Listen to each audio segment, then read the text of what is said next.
E aí, pessoal? Tudo pronto para mais um The Deep Dive? Hoje a gente vai mergulhar num tema que está dando o que falar: a superprodução industrial da China e como isso está impactando as economias em desenvolvimento, né?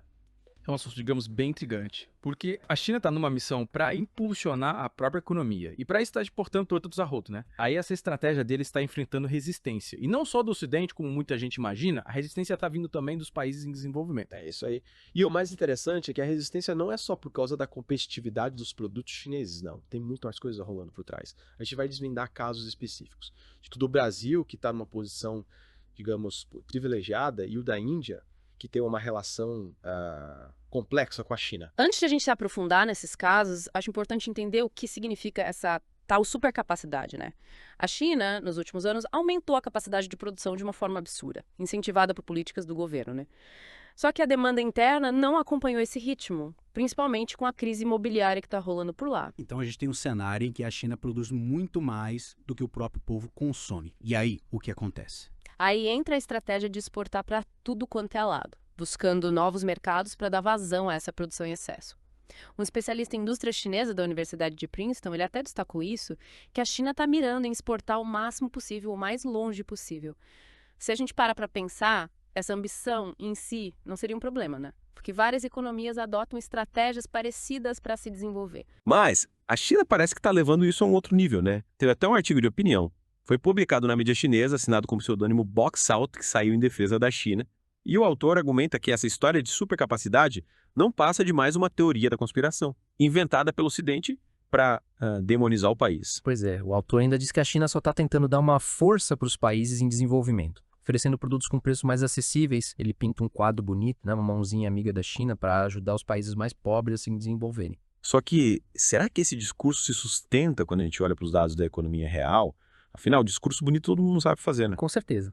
E os dados mostram que a China está com um superávit comercial gigante, principalmente com os países em desenvolvimento. As exportações chinesas dispararam em 2024, enquanto as importações ficaram estagnadas. Para ter uma ideia, o superávit comercial da China com esses países praticamente dobrou, desde o começo da pandemia. É muita coisa. E essa mudança na dinâmica comercial pós-pandemia está gerando reações.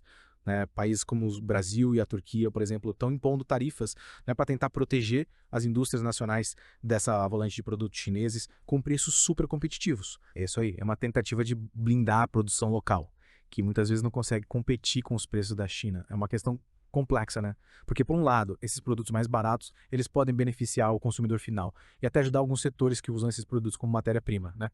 Por outro lado, a gente tem o risco de enfraquecer a indústria nacional e acabar perdendo empregos. Que já é em Índia. Como é que ela se encaixa nesse cenário? A Índia é um caso emblemático da complexidade que é lidar com a China. De um lado, a gente vê a Índia tentando fortalecer a própria indústria, com o programa Make India, incentivando a produção local. Do outro lado, o déficit comercial da Índia com a China só aumenta. E a gente está falando de um rombo de mais de 100 bilhões de dólares em 2024. É um contraste tanto, né? E essa relação de amor e ódio se reflete em diferentes setores da economia indiana. A indústria farmacêutica, por exemplo, se beneficia da importação de insumos mais baratos da China. Já o setor de carros elétricos está sofrendo para competir com os produtos chineses, que estão chegando com tudo no mercado indiano. A Índia se vê num dilema, né? Por um lado, ela sabe que precisa diminuir a dependência da China. Por outro, reconhece que precisa do investimento e da tecnologia chinesa para continuar crescendo. É como se a Índia estivesse dançando no ritmo da China, mas com o pé atrás, sabe? E o Brasil? A gente sabe que o Brasil tem um superávit comercial com a China, mas também tem se preocupado em proteger a indústria nacional. Como é que a gente se posiciona nesse cenário? O Brasil está numa situação diferente da Índia. Nosso superávit comercial com a China é puxado pelas exportações de commodities, como soja e minério de ferro. E esse superávit até aumentou nos últimos anos, o que coloca o Brasil numa posição, digamos, mais confortável. Mas, mesmo com essa vantagem, o Brasil também tem demonstrado preocupação em proteger a indústria nacional da concorrência chinesa, né? Com certeza. A gente tem visto o Brasil adotando uma estratégia interessante. Além de impor tarifas em alguns setores específicos, como no caso do aço e dos carros elétricos, o Brasil também tem atraído investimentos chineses em áreas estratégicas. A gente pode citar como exemplo a instalação de fábricas da BYD e da Great Wall Motor no Brasil, que geram empregos e movimentam a economia. Ou seja, o Brasil está buscando um meio termo, né? Tenta aproveitar as oportunidades de investimento e cooperação com a China. mas sem abrir mão de proteger a indústria nacional. Exatamente. E esse parece ser o grande desafio para todos os países em desenvolvimento, encontrar esse ponto de equilíbrio. A gente precisa, de um lado, dos produtos e investimentos da China, mas, do outro, não podemos deixar a nossa própria economia vulnerável. E como é que a gente encontra esse equilíbrio? Num cenário tão dinâmico e complexo como esse, a China não dá sinais de que vai diminuir o ritmo de produção. E a gente precisa se preparar para lidar com essa realidade. É aí que entra o conceito de desriscar a relação com a China. A ideia não é se isolar da China, mas sim diversificar as nossas opções. A gente precisa fortalecer a produção nacional, buscar novos parceiros comerciais e reduzir a dependência excessiva da China. Desriscar. A relação parece ser a palavra-chave para esse novo cenário global. Mas, na prática, o que isso significa? Quais são as medidas concretas que os países podem tomar para se protegerem? Bom, essa é uma pergunta que exige uma análise mais profunda, né? A gente precisa entender os riscos específicos de cada país, as vulnerabilidades de cada setor da economia e as oportunidades que podem surgir nesse novo cenário. Parece que a gente é muito pano para manga ainda, né? A gente precisa entender melhor esse conceito de desriscar a relação com a China e como isso pode ser aplicado na prática pelos países em desenvolvimento. Com certeza. E na próxima parte do nosso mergulho, a gente vai se aprofundar nesse tema e discutir as estratégias que os países podem adotar para navegar nesse mar revolto da economia global. Então fiquem ligados. Voltamos em breve com a parte 2 da nossa análise sobre a superprodução industrial da China e os seus impactos no mundo em desenvolvimento. Pois é, a gente terminou a primeira parte falando sobre desriscar a relação com a China. Mas o que isso significa na prática, né? É como se a gente estivesse andando na corda bamba, buscando um novo equilíbrio global. É verdade. Essa busca por alternativas para diminuir a dependência da China não é nada simples, né? A China é um gigante econômico, está presente em tudo quanto é canto. Romper laços de forma radical, assim, seria um tiro no pé. Para muitos países, pelo menos. Sem dúvida. A China tem produtos com preços imbatíveis e uma capacidade de investimento enorme para muitos países, principalmente os em desenvolvimento. Romper com a China assim de uma hora para outra seria inviável. Então, a ideia é encontrar esse ponto de equilíbrio, né? Continuar as relações comerciais com a China, mas ao mesmo tempo buscar alternativas para fortalecer a própria economia e diminuir essa dependência. Isso aí. É como se a gente estivesse jogando xadrez. Cada movimento precisa ser bem pensado estrategicamente. E cada país vai buscar esse equilíbrio de um jeito, né? Que legal. E você pode dar alguns exemplos de países que estão tentando desriscar a relação com a China? Claro! Olha o caso do Vietnã, por exemplo. Ele tem se tornado um destino popular para empresas que querem diversificar a produção fora da China. O Vietnã oferece mão de obra mais barata e tem acordos comerciais vantajosos com vários países. E o México também, né, com proximidade com os Estados Unidos, o acordo comercial, o USMCA, o México tem atraído investimentos de empresas que querem produzir mais perto do mercado consumidor americano, como uma alternativa à China. Com certeza. E o Brasil, como a gente já mencionou, tem um superávit comercial com a China, mas também busca proteger a indústria nacional. Ele tem atraído investimentos chineses em setores estratégicos, tipo automotivo, mas também tem imposto tarifas em alguns produtos para proteger a produção local. Então parece que o Brasil está tentando equilibrar os pratos, buscando os benefícios da relação com a China, mas sem se tornar dependente demais. É isso aí. E essa busca por equilíbrio não se limita só à economia, né? A China também tem expandido sua influência política pelo mundo, o que tem gerado preocupações em vários países. Verdade. A gente tem visto a China estreitando laços com países da América Latina, por exemplo, investindo em infraestrutura, tecnologia e outros setores-chave. Isso dá uma influência enorme na região. E as reações a essa aproximação são diversas, né? Alguns países veem a China como uma parceira estratégica, que pode ajudar no desenvolvimento econômico. Outros temem a dependência excessiva da China e as possíveis consequências geopolíticas dessa relação. É um cenário complexo que exige cautela por parte dos países da região. E essa questão da segurança nacional também entra em jogo quando a gente fala da relação com a China, né?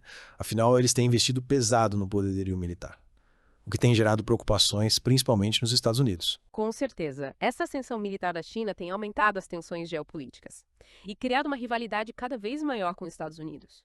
E essa disputa afeta os países em desenvolvimento, né, que muitas vezes se veem pressionados a escolher um lado. É como se a gente tivesse um jogo de cabo de guerra, com a China de um lado e os Estados Unidos do outro, e os países em desenvolvimento no meio, tentando não ser puxados para nenhum dos lados. É uma boa analogia, e para navegar nesse cenário, a diversificação é fundamental. Diversificar parceiros comerciais, fonte de investimento e as relações internacionais. É o famoso não colocar todos os ovos na mesma cesta. E além da Índia e da União Europeia, que a gente já mencionou, Quais outros países ou blocos regionais podem ser importantes nesse processo de diversificação? A gente tem os países do Sudeste Asiático que vêm crescendo economicamente de forma impressionante nas últimas décadas. A ASEAN, por exemplo, tem se tornado um bloco regional importante, com um grande potencial de desenvolvimento. E a África também, né? Com uma população jovem em rápido crescimento e recursos naturais abundantes, a África tem um potencial enorme. A União Africana tem se esforçado para fortalecer a integração regional e promover o desenvolvimento do continente. Esses são só alguns exemplos, mas é importante lembrar que o processo de diversificação exige um esforço conjunto, né, dos países em desenvolvimento. A cooperação entre eles é fundamental para fortalecer a posição do Sul Global no cenário internacional. É como se os países em desenvolvimento tivessem que se unir, né? Para ter mais voz e poder de barganha nesse novo cenário global. Exatamente. E essa cooperação pode se concretizar de várias maneiras, né? Como a criação de acordos comerciais preferenciais entre países do Sul Global, investimentos conjuntos em infraestrutura e tecnologia, e a troca de experiências e conhecimentos em áreas como educação, saúde e desenvolvimento sustentável. Ou seja, a cooperação Sul-Sul pode trazer benefícios para todos os envolvidos, né? É como um time jogando junto para alcançar um objetivo comum. Com certeza. E a gente não pode esquecer o papel das organizações internacionais nesse cenário, né? A ONU, o Banco Mundial, o FMI. Essas organizações podem ajudar os países em desenvolvimento a desriscar a relação com a China, fornecendo apoio técnico, financeiro e institucional. É verdade. Mas essas organizações também são alvo de críticas, né? Muita gente as vê como ineficientes ou como representantes dos interesses das grandes potências. Sim, as críticas existem, mas é importante lembrar que a eficácia dessas organizações depende da vontade política, né? Dos países que as compõem. Os países em desenvolvimento precisam participar mais ativamente, defendendo seus interesses e propondo soluções para os desafios globais. Dos cidadãos. Como eles podem contribuir para esse processo? Afinal, não são só os governos e as grandes empresas que têm responsabilidade, né? A participação cidadã é fundamental. Os cidadãos podem se engajar em movimentos sociais, pressionar os governos por políticas mais responsáveis e consumir de forma consciente, né? Optando por empresas que respeitam os direitos humanos e o meio ambiente. Cada um fazendo a sua parte, né? Pequenas ações individuais podem gerar grandes mudanças. Com certeza. A mudança começa em cada um de nós. E falando em mudança, acho que a gente precisa repensar o modelo de desenvolvimento global como um todo, né?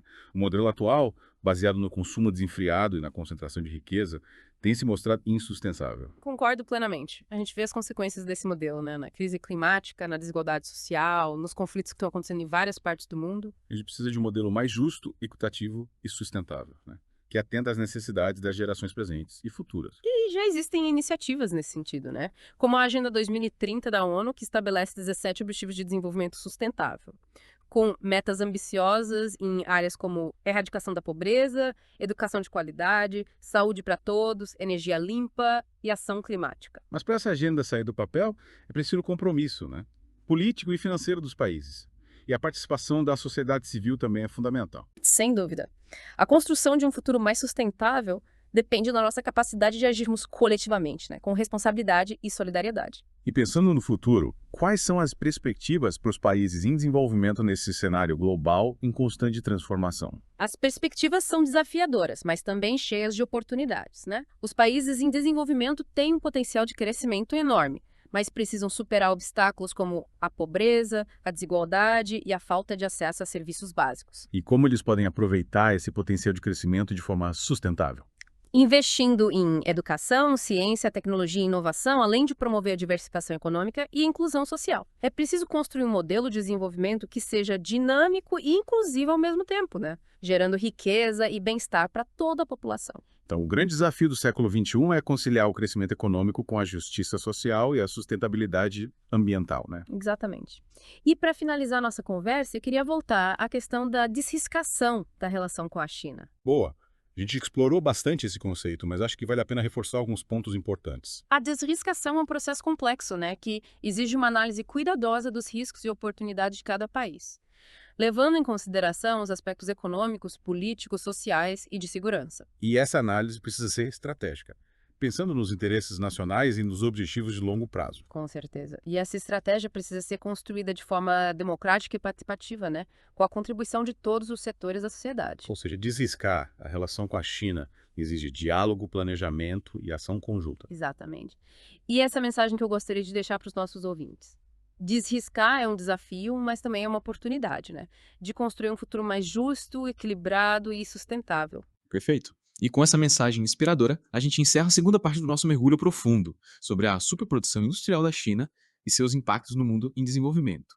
A gente falou bastante sobre desriscar a relação com a China nas últimas partes. Agora eu queria entender melhor o papel de cada um nesse processo. Governos, empresas, organizações internacionais, todo mundo entra em campo ou só alguns são responsáveis? Todo mundo tem um papel fundamental para jogar. Começando pelos governos, né? Eles precisam criar políticas públicas que incentivem a diversificação da economia, a inovação, o desenvolvimento de setores estratégicos, já falando de investir em educação, infraestrutura, pesquisa, além de facilitar o comércio exterior e atrair investimentos estrangeiros. Entendi.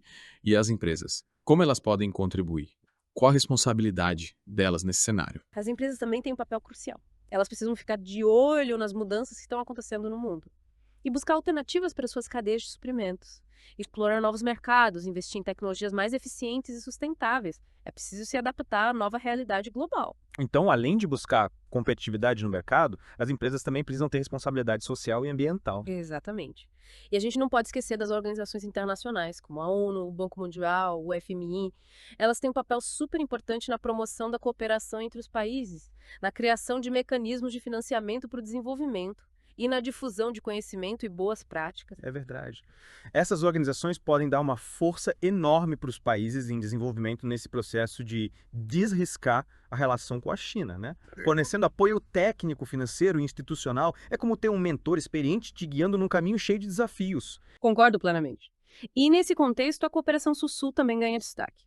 Os países em desenvolvimento podem aprender muito uns com os outros, compartilhando experiências, tecnologias, soluções inovadoras para os desafios que eles enfrentam em comum. Faz todo sentido.